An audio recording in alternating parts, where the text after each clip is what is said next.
World War One. So when did World War One begin?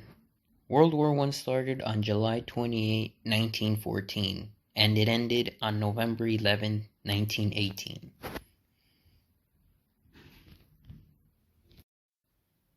So why did World War One happen? Well, there were 5 main reasons why it happened. Tensions with Austria and Serbia were high during 1912 and 1913.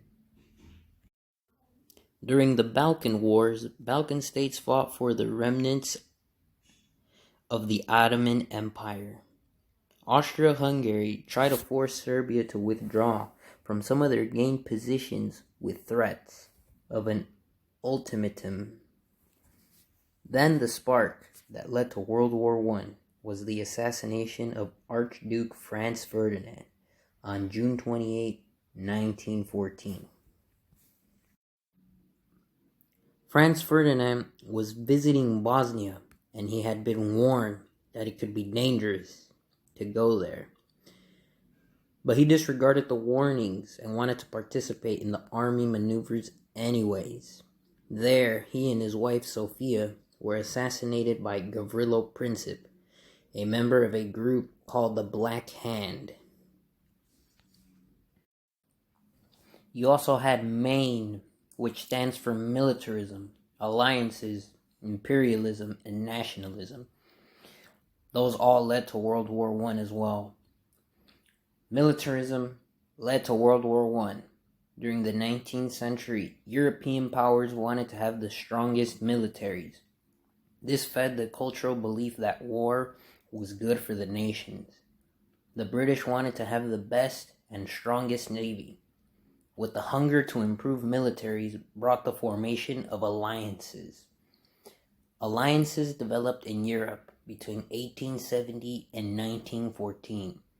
The 2 biggest alliances were the Triple Alliance, which linked Germany, Austria-Hungary, Italy, and the Triple Entente, which linked France, Britain, and Russia. This alliance system was formed because of imperial competition.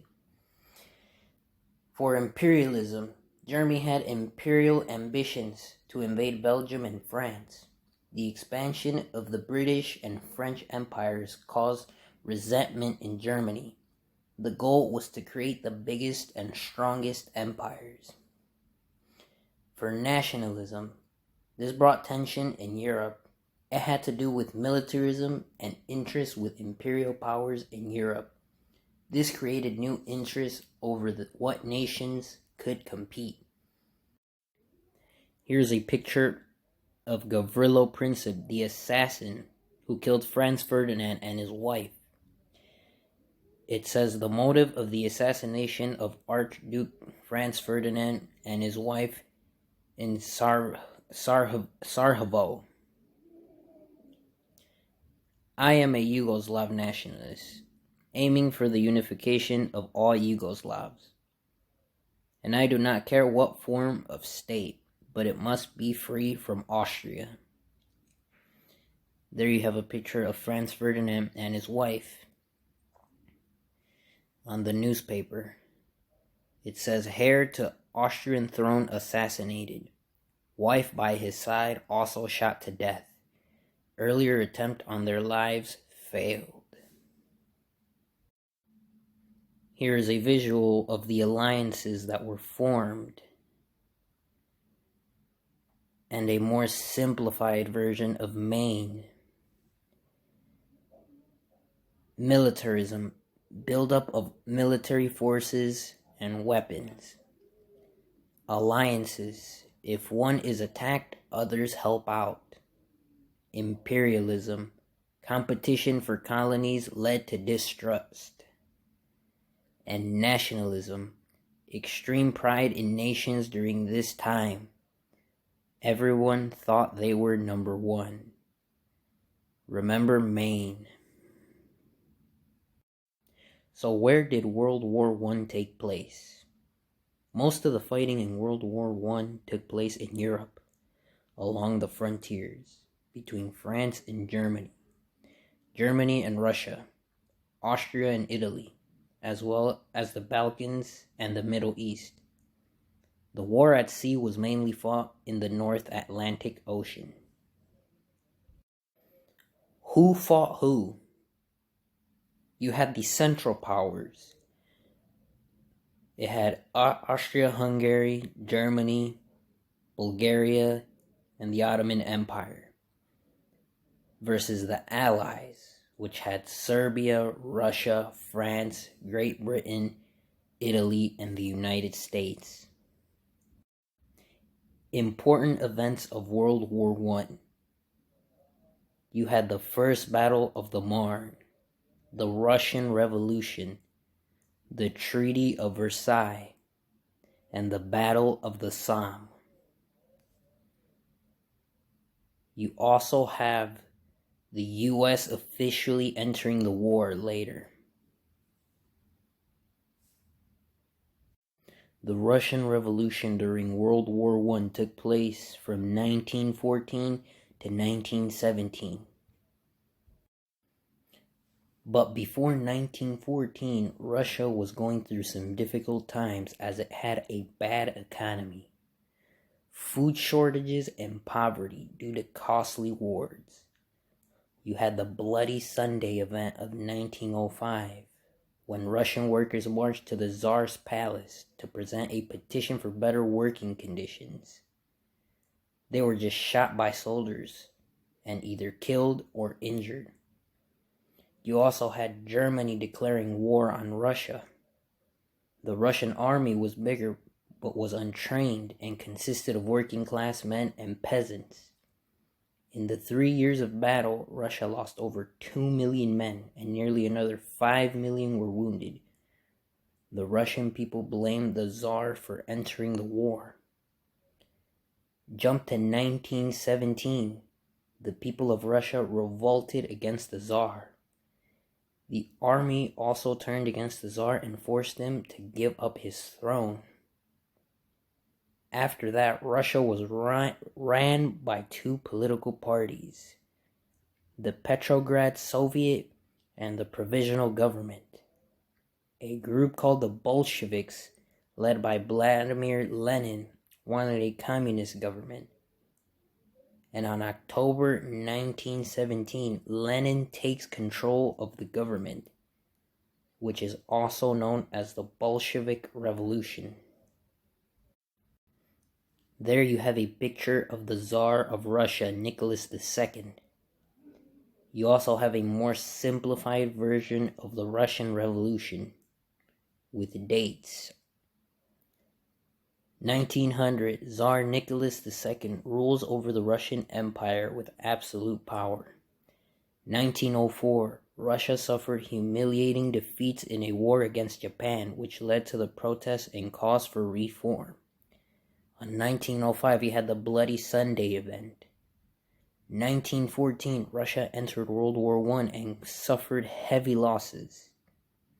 1917, March 1917, revolts in Petrograd forced the Tsar to abdicate and a provisional republic was established.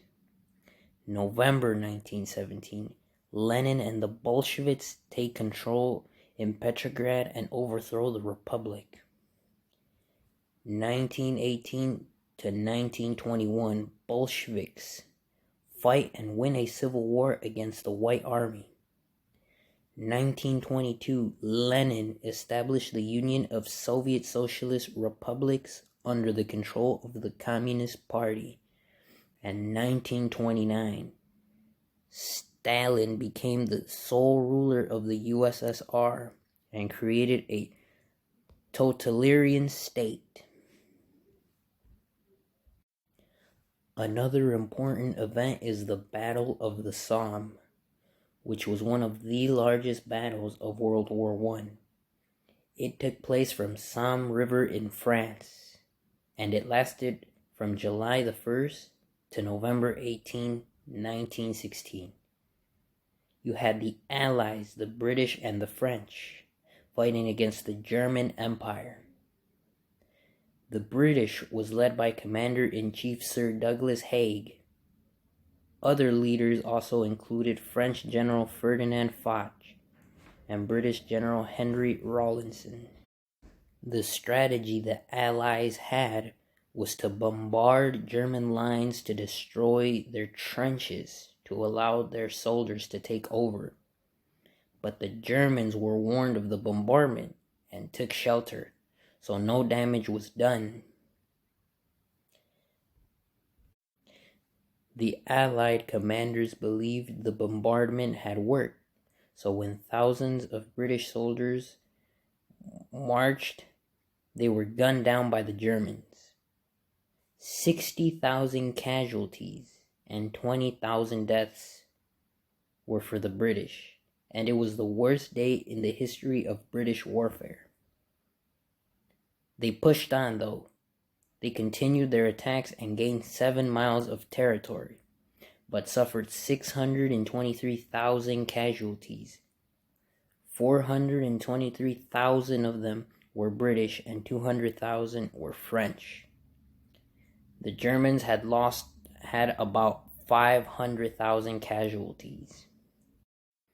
Here you have a picture of the casualties. First day casualties compared to the whole campaign casualties. For Britain, you had about 57,470 on the first day. And the total campaign was 420,000. Now for Germany, you had 10 to 12,000 the first day. And the total campaign was 500,000. And here you have a map of the Battle of the Somme.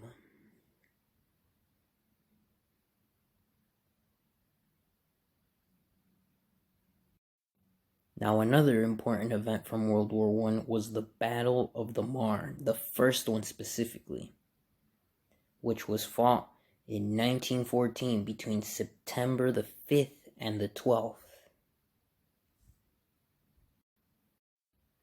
You had Germany fighting against the Allies, France and Britain.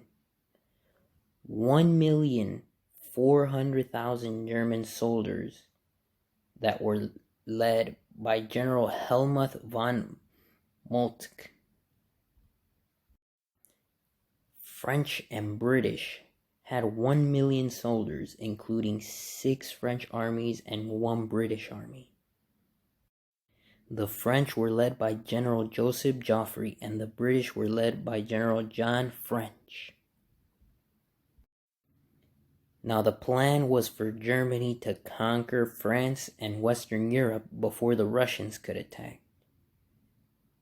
But as the German armies advanced, they became strung out, and a gap grew between the First and Second German armies.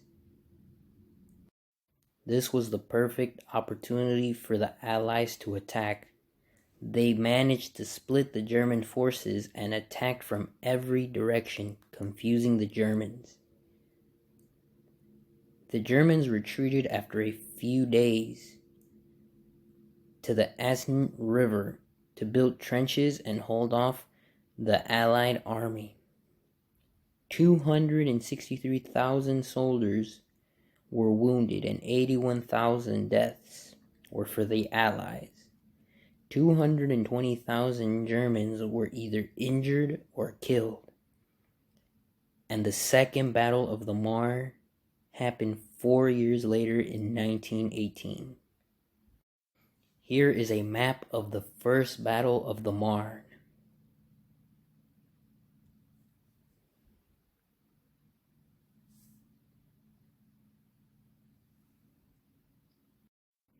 Another important event was when the United States joined the war.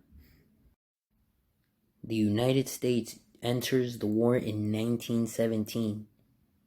It helps tip the balance of the war in favor of the Allies. The U.S. had remained neutral from the war because it had nothing to do with them.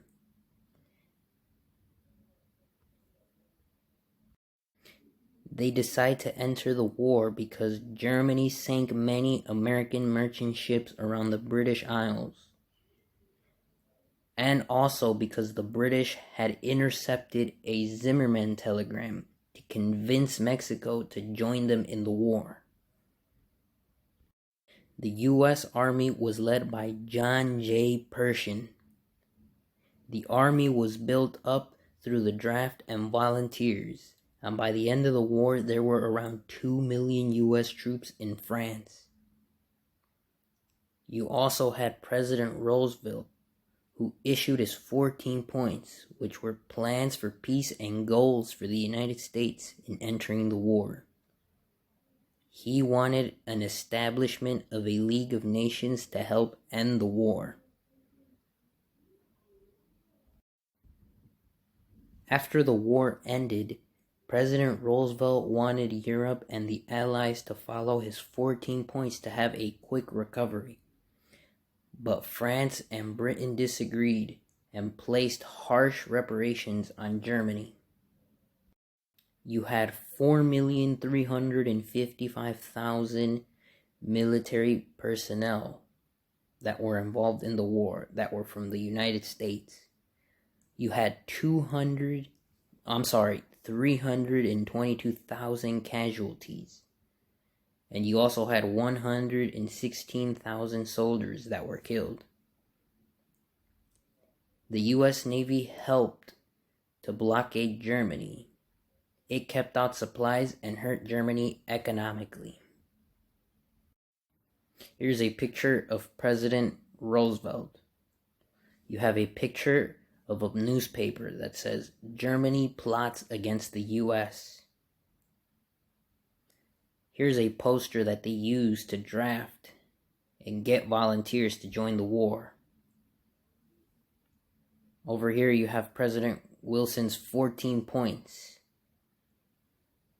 Number 1, open diplomacy. Number 2, freedom of the seas. Number 3, removal of economic barriers. Number 4, reduction of armaments. Number 5, adjustment of colonial claims. Number 6, conquered territories in Russia. Number 7, preservation of Belgian sovereignty. Number 8, restoration of French territory. Number 9, redrawing of Italian frontiers. Number 10, division of Austria-Hungary. Number 11, redrawing of Balkan boundaries. Number 12, limitations on Turkey. Number 13, establishment of an independent Poland. And number 14, creations of an association of nations. Now, a huge important event of the war was when it ended.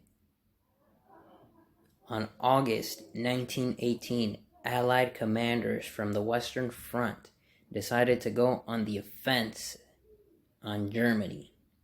This was called the 100 Days of Offense. Or offense. That's right, offense. The Germans were forced out of France and retreated to Germany. On November 11, 1918, Germany requests an armistice. An armistice is when both sides agree to stop fighting while a peace treaty is negotiated.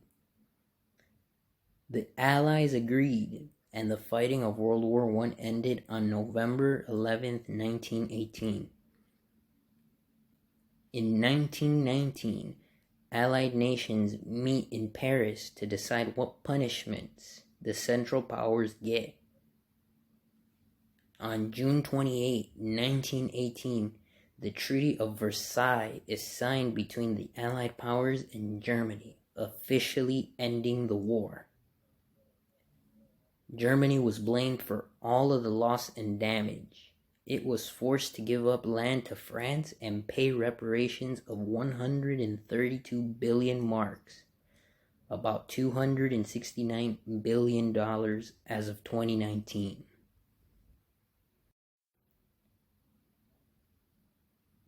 The treaty had an impact on Germany. Germany fell behind on its reparation payments in 1922. The Ruhr region was occupied by France, and Belgium weakened Germany's economy even more. To pay the workers, the German government printed more money, which caused a hyperinflation. Money became worthless. Germans blamed the treaty for their problems. And you have a picture of the peace treaty right here.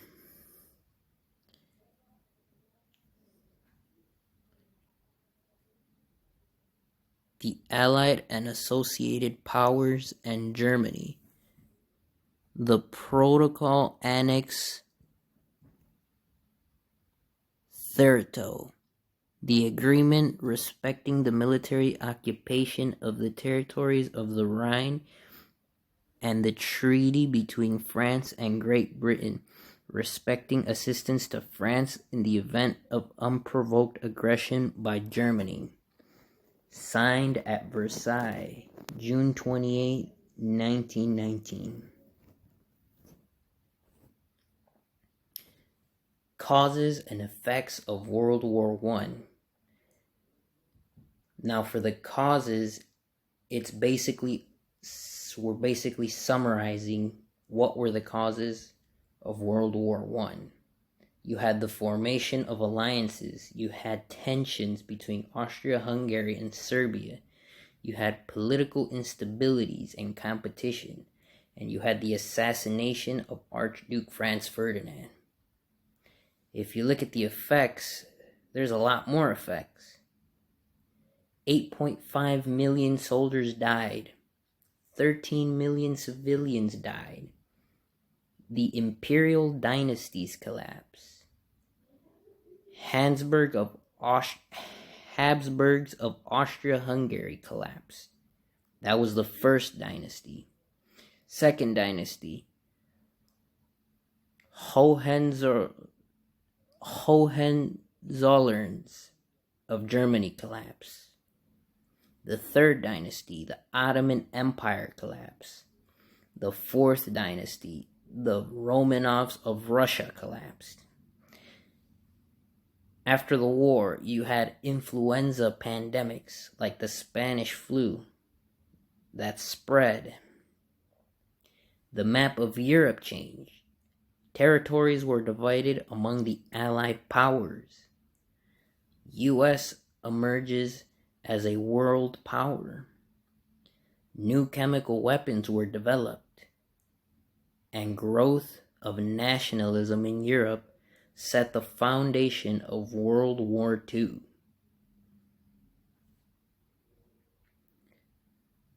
Here are some of the weapons and chemical weapons that were developed during the war. You had British tanks, the flamethrower, U-boats, airplanes, poison gas, mustard gas, machine guns, tank traps. A new way to fight trench warfare, mines. Over here was the impact that the Spanish flu had compared to the impact that COVID-19 had. For COVID-19, as of April 19th, 2020, there were 58,000 deaths in the U.S. and 218,455 deaths worldwide. From 1918 to 1920, 675,000 deaths in the U.S. and 50 million deaths worldwide.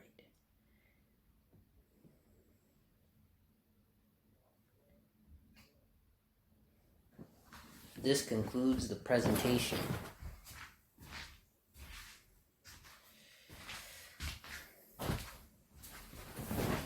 That is an absolutely That is an absolutely crazy number, by the way. 50 million. That is a lot of deaths.